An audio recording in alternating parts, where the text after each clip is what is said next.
First and foremost, I want to give all praises, honor, and glory to Yahweh, Bahasham, Yahushai, Bahasham, Racha Kodash.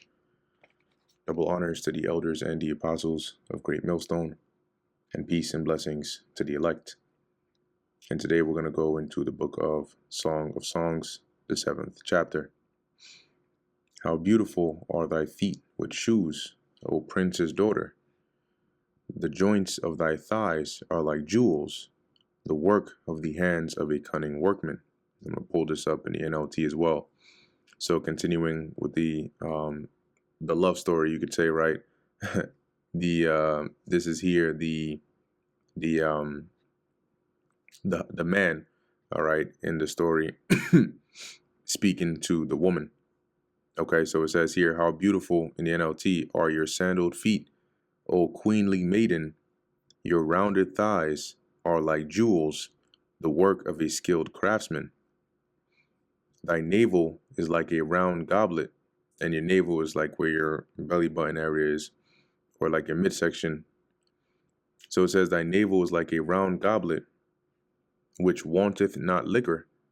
Thy belly is like an heap of wheat set about with lilies. And this is, once again, a rich metaphor, you could say, to complement her body, right? So in other words, it's saying like your midsection is beautifully shaped, right? It's like it's like a perfectly rounded cup, that's always full, right? That's that round goblet which wanteth not liquor. Wanting meaning you're lacking.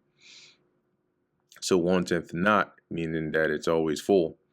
Right, and as it says, thy belly is like a heap of wheat set about with lilies. All right, and your belly being here, your stomach. So in other words, your stomach is soft, right? It's desirable. Okay, like a pile of freshly harvested wheat surrounded by delicate flowers, right? Going into the lilies. Thy two breasts are like two young roes that are twins. And the roes go into gazelles, right? If you look into that word roe,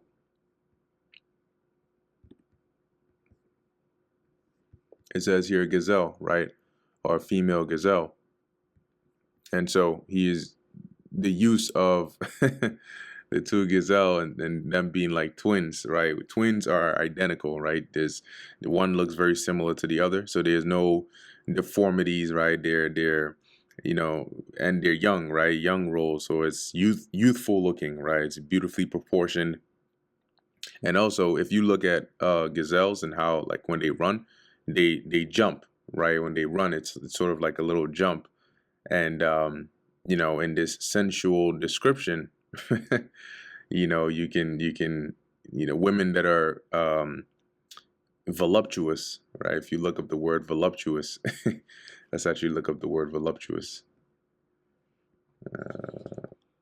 Let's see, voluptuous woman.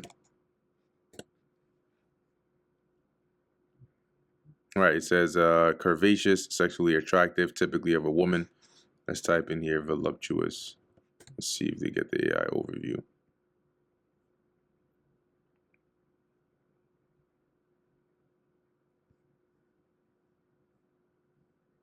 Yep. So it's an adjective that primarily describes things that are full of sensual delight, luxury, or attractive physical curves, right? And that also goes into her breasts as well. So imagine her, she moves and they move, right? They jump with her. Continuing on, verse 4. Now I'll pull this up in the NLT as well. So it says, thy neck is as a tower of ivory, thine eyes like the fish pools of Heshbon, by the gate of Bathrabbim. Thy nose is as the tower of Lebanon, which looketh toward Damascus. And when you read this just straight up in the Old English, it may be hard to see how this is a compliment, but it makes a bit more sense in the NLT. It says, your neck is as beautiful as an ivory tower. Your eyes are like the sparkling pools in Heshbon, by the gate of Bathrabbim. Your nose is as fine as the tower of Lebanon, overlooking Damascus. Thine head upon thee is like Carmel, and the hair of thine head like purple. The king is held in the galleries. So it says here, your head is as majestic as Mount Carmel, and the sheen of your hair radiates royalty. That's the purple. The king is held captive by its tresses, right? So let's go into that word, which is also synonymous with galleries. But in other words, is that your beauty is like that, captivating, right? It says lock of hair. Okay, so dealing with the hair. To the point where even the king is captivated by it, which here the king could also represent her lover. Verse 6, how fair and pleasant art thou, O love, for the lights. NLT, it says, oh, how beautiful you are, how pleasing, my love, how full of delights. Really delightful. Verse 7, this thy stature is like a palm tree, and thy breasts of clusters, or thy breasts to clusters of grapes. So, like it says here, you are slender like a palm tree, and your breasts are like its clusters of fruit or cluster of grapes. And it's just, once again, it's like saying she is voluptuous, right? She is well, well, and I can't even find a word for it, but well put together. Okay, Lord took his time with that. Verse 8, I said, I will go up to the palm tree, I will take hold of the boughs thereof. Now also thy breasts shall be as clusters of the vine, and the smell of thy nose like apples. Let's read this in the NLT. Now remember, he likened her to the palm tree, right, and her breasts to the grapes. So going and taking hold of the boughs thereof, and the breasts being, mentioning them again. And this is basically like saying, right, she's basically been delightful onto him, right, her lover, that is. And so now he's going to come and be joined with her, right? And looking at it in the spiritual sense, if you those that delight the Lord, right, he is pleased to dwell with them. And the NLT says, I said, I will climb the palm tree and take hold of its fruit. May your breasts be like grape clusters, and the fragrance of your breath like apples.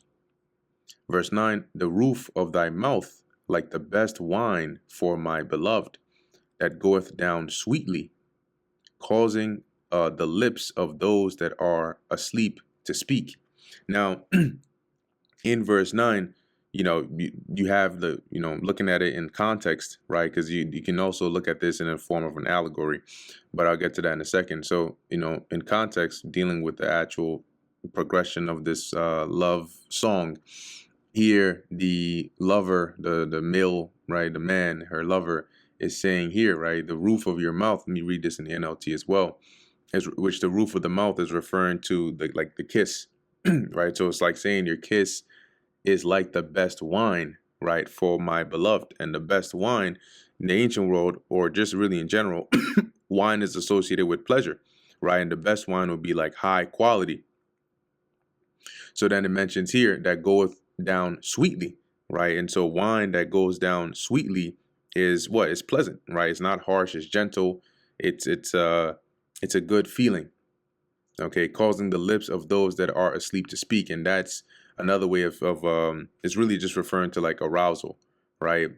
So in other words, it arouses or emotion, right, or affection, or you could say it awakens or excites passion. Okay, now in the let me actually read this here. It says, may your kisses be as exciting as the best wine, flowing gently over lips and teeth. Now, in looking at this in a spiritual sense, right, it's a representation, like if you go into, it says here, the roof of thy mouth like the best wine for my beloved, and it can be likened onto the words. When you look at it in allegorically, it can be likened onto the words of your mouth being like the best wine. So if the woman here, in representative of Solomon, but also in this allegory representing the elect okay, or more specifically, the prophets or the teachers, then the things that come out of their mouth, right, the words that they speak, being likened onto the best wine. The wine here will be likened onto the word, right, the truth, or the gospel being preached. Once again, looking at it in an allegory, it says here that goeth down sweetly, right? And let's look into these words here. Goeth, halak, and then sweetly. So here's the word for goeth, right? It says to go, to come, to live a manner of life, to lead, to bring, right? To cause, to walk. And then the word sweetly is evenness or uprightness, right? So looking at it from that spiritual standpoint, you can liken that onto being the words that are being preached, right? The wine, which is the truth that goeth out, or it brings about, as we read that word halak, right? To lead, all right, or lead away, or bring, or to lead to what? To uprightness, okay, or straightness in terms of correctness, causing the lips of those that are asleep to speak, all right, which would be likened on to those that hear the word and then, it is stirred up within them. The scriptures say that I have believed, therefore I have spoken, right? So they hear the word and then eventually they start to speak it. Okay, so just a spiritual connection, that came to mind looking at that verse in verse 9. Verse 10, I am my beloved's, and his desire is toward me. Okay, which is basically, the woman claiming her beloved, right? But also spiritually signifying the union, right? The joining between, or the love between the Heavenly Father and his chosen. Now, a precept for that real quick is here in the book of Psalms,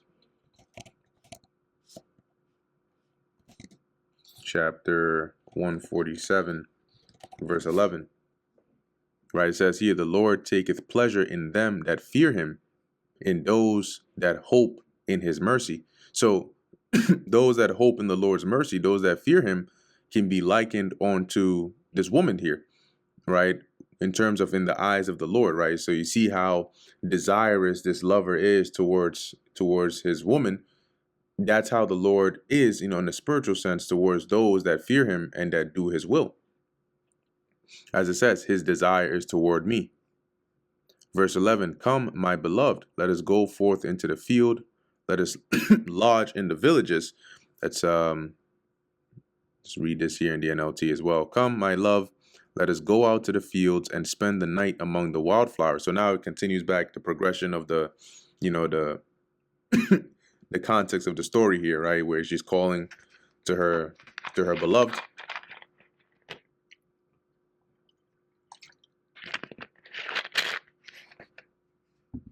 To come and join her, as it says, to go spend the night amongst the wildflowers, or also the villages. Verse 12, let us get up early to the vineyards. Let us see if the vine flourish, whether the tender grape appear, and the pomegranates bud forth. There will I give thee my loves. NLT, let us get up early and go to the vineyards to see if the grapevines have budded, if the blossoms have opened, and if the pomegranates have bloomed. There I will give you my love. Verse 13, the mandrakes give a smell, and mandrakes, they were used as a form of an aphrodisiac. Okay, promotes sexual desire, right? Mandrake, love apple, an exciting sexual desire and favoring procreation. So keep in mind, this is here a love song, right? So the woman is calling to her man, saying, "Hey, let's go. Let's go and spend the night over here, and let's look at this and let's look at that." So it says, the mandrakes give a smell, and at our gates are all manner of pleasant fruits, new and old, which I have laid up for thee, O my beloved. NLT, there the mandrakes give off their fragrance, and the finest fruits are at our door. New delights as well as old, which I have saved for you, my lover. And that is the end of Song of Songs, the 7th chapter. Lord willing, that was edifying to the elect. In closing, I want to give all praises, honor, and glory to Yahweh, Bahasham, Yahweh Shai, Bahasham, Recha Kodash. And until next time, Shalom.